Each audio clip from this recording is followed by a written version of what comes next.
Welcome back to Eliances Heroes, where heroes in business align. To be part of our super community and find out more about Eliances, visit www.Eliances.com. That's right, and we're back. And by the way, thank you so much for the feedback that I continue to have when we had on the president and CEO of the National Academy Television and Arts and Sciences. Make sure that you go to Eliances.com, Eliancs.com, and click on the radio and podcast show. Well, I'm so excited about our next guest. Wait until you hear, first of all, what he's doing and the lineup of incredible stars that he has. Welcome to the show. That's right. Welcome to the show, Thom Harp. He's a screenwriter and director. And Thom, I want you to steal the thunder first in regards to what have you got? What movie have you got that's coming out? The movie is called Home Delivery, and it comes out this Friday, the 27th of March, in theaters all across the country. I'm thrilled. We have had just wonderful responses to the film, and it's a comedy about a woman who invites her family to witness the birth of the first grandchild, which sounds really lovely and sweet, but things go kind of wrong right from the jump, and all of the things that could possibly go wrong with birth do go wrong, and the family has to deal with, all of the insanity of that and come together in the end to make sure that we have a happy ending. Now, how did this come to be? I mean, at what point did you just wake up or it popped in your head in regards to, I want to do a movie about this? Well, I've always found that the comedy that I respond the most to is stuff that starts from a very, a place that's kind of universal, and then finding the ways to make it a little bit crazier. Everyone has been born, so we have all of that in common. And the stories that I heard about my birth, I was born on a naval base.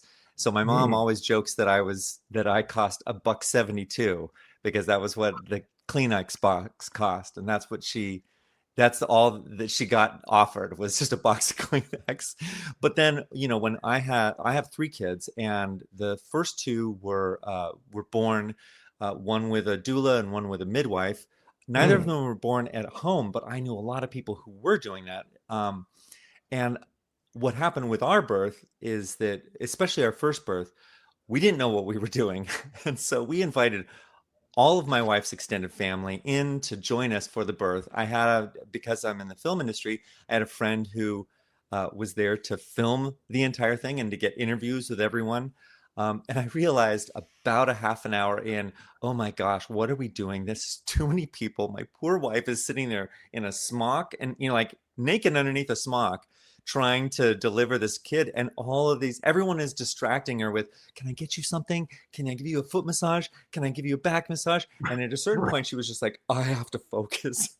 And I thought, well, that's just a very funny circumstance to be in. And when I did more research on that and had more friends who were having their own birth stories, including friends who did have home births, it felt like it's something that we haven't seen before, and something that a lot of us, we have that exposure to. So it just felt universal and something that would be charming and funny and right in all the wrong ways.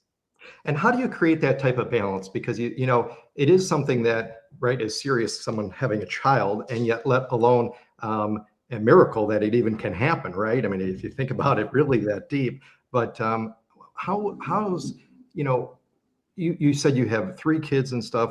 Maybe tell us, was that part of the inspiration? Maybe part also too in regards Absolutely.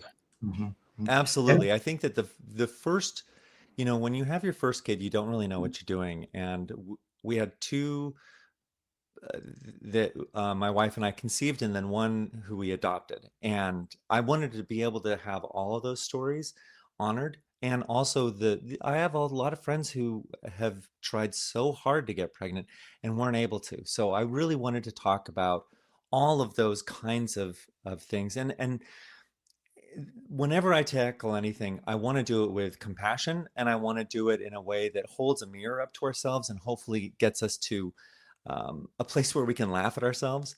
And once you can laugh at yourself, it's kind of like all of the armor that we put up starts to come, the walls start to come down, the armor gets cracks in it, and we can start relating to each other in a more honest way. And that was really important to me. So having that having the birth experiences gave me plenty of material, but also I just knew that it was the kind of thing that people would find, that I was trying to tell enough sides of the story that everyone would have a way in.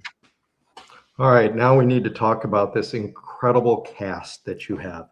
I mean, it is the top of the line. It is Thank you. amazing. I pinch myself every day. It's crazy. You got to.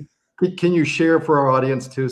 I mean, the list Absolutely. It's huge. I want you to go ahead and share that though. So we have a lot of people. We have this incredible cast that is stacked full of people who you've loved maybe for years. In the case of someone like Joe Pantoliano, he's been the bad guy in so many movies for forever, and one of my personal favorites. All the way back to Risky Business. But he's phenomenal in it, and he gets to play a nice guy, and that's something that he had never done before, which is why he wanted to do the movie. Leslie Ann Warren, who I've been a fan of since Victor Victoria and Clue, she plays the mom, and she's wonderful in it. Then as the parents, we have Donald Faison, who is most people know through Scrubs. He's as charming and delightful on set. He will start singing songs in between. If you get him going on a song, it's just the most fun I've had on a set when the camera isn't rolling. We have Jimmy Simpson, who I first found through David Letterman. He was this bad intern, Lyle, the intern. Right. And he's so funny in everything he's done. He's been in serious stuff like Westworld and Dark Matter, but he got to play sort of the most like me, except he's got a glorious head of hair, character in the movie. And he's a sweetheart in real life, and his mom is so happy because he always plays jerks or bad guys, and in this one he gets to play a nice guy. We have Rainn Wilson in a surprise role, which is Everybody something knows him. Yeah, and when fans of The Office see this, they are going to lose their minds. It's not the Dwight that you know. It's a softer, sweeter side, but no less weird. So that's a great role. Peter McNichol, who people know from Ally McBeal.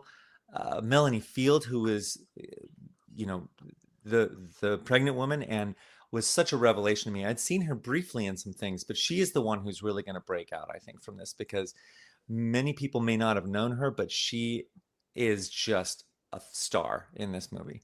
And then Lindsay Sloan, who is wonderful. Bring It On. She's been in tons of TV for forever. She plays the big sister, who the two sisters are really the emotional core of the story.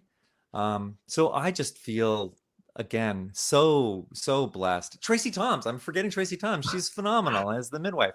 So we have these people who I've admired for so long, and everyone came in and they were so excited to just play in this, playground that gave a lot of them an opportunity to play characters that were different than the ones that they played in the past. Was there a time where they were all on the set at the same time? Oh, yes. There's a lot of scenes. There's scenes where you got to come out with the hidden clips of that. We have some bloopers, yes, and we will be sharing that once the movie comes out. I think we don't want to put the bloopers out before the movie comes out, but maybe in a couple of weeks we'll release the bloopers. But everyone had so much fun on set, and my goal as a director is always to create a safe environment where people feel like they can take chances and that I'll be there and support them. We had an intimacy coordinator because we wanted to make sure that, birth is a very exposed thing. And even though we don't show any of it, it still requires vulnerability. And so we had an intimacy coordinator who worked throughout it. We had almost 50% of the crew were women, which was wonderful and very, for me, that's really important. I want to try to mirror society as much as possible behind the camera as well as in front of the camera. So yeah, we had such a wonderful time, and it was a fast shoot because we didn't, this isn't a big budget movie. It's an independent comedy, and so, but we always had time to play. We made sure that people had a chance if they came up with something really fun that they wanted to do. I always was like, okay, let's try it. Let's get it on its feet. Excellent. And I think the thing is people, unless you've done it, don't realize how many moving parts there are, and really how difficult it is to put together what you've done. You're counting on so many different people, so much logistics, that it's a miracle again that a movie can even be produced. What kind of advice? Every movie is a miracle. Every movie that gets made is a miracle, and that's why it bothers me when I go online and I see people dumping on movies. I'm like, just say something. Like my mom taught me, like, if you're not going to say something nice, don't say something at all. I wish that's with the way that the internet worked, because if you look at a restaurant and one restaurant has 150 positive results, and then the other one has like 15 positive results, I understand. I don't need the negatives. If I just see like, oh, that's great. I wish people were a little bit more positive. So with that, what kind of advice would you give to those, because now it's graduation season and people that want to go into the same industry as you? Oh, I think that the thing that makes it fantastic is that right now we live in a time when the technology is so democratized. So it's very easy to get out there. And my biggest advice to any young filmmaker is make as many short films as you can, put them up on YouTube, put them on Vimeo, whatever the source is. Ideally send it out into the world if you can go to film festivals, because that's when you start to hear where the audience is connected to your work. But the most important thing is just, you don't find your voice the first time. Even Quentin Tarantino has a movie that he's never shown anyone because it's his very first movie. He just didn't feel like it was up to what he felt he could do. And so he shelved it. It's never been seen. And the first movie that anyone saw was Reservoir Dogs. Well, I think it's a good lesson. You want to get your skills, and the best way to do it is when no one's looking. So first thing that you can do, make a lot of stuff, build a community. That's the most important thing. Find sort of your tribe, the people who are going to be the ones who, you find someone who wants to write music. Well, ask them to compose the music on your short film. That's their first credit maybe. And it's your first credit. And then, we just saw Ryan Coogler and Ludwig Göransson, who met in college, and they just both won Academy Awards 15 odd years later. So, and they've worked together all the way through. And I just think that that's the thing, that when you're starting out, don't look at the next level up. Look at the people who are on the same plane as you are, and form community that way, because that's how you can celebrate each other's successes. You can be there for each other when things are not going well, and you'll grow together. And that really, to me, is the best way to learn is by growing with a group of people who know you well enough to say that wasn't your best work, as opposed to people who are always going to say, oh yeah, you're brilliant. Right. Like once you get into the Emperor's New Clothes stuff, that's no good for you as an artist. You need to get with the people who are going to give you honest feedback. Excellent. Well, I love it. That's right. Find your tribe. And Thom, you certainly have found your tribe. Thom Harp, writer and director of Home Delivery. Make sure you go to see his movie, all right? Don't wait. Go ahead and see his movie. We'll also be posting further information in regards to it. It's been an honor having you on our show today, so thank you so much. Thank you. You gotta also kind of dance with me a little bit here too. All right.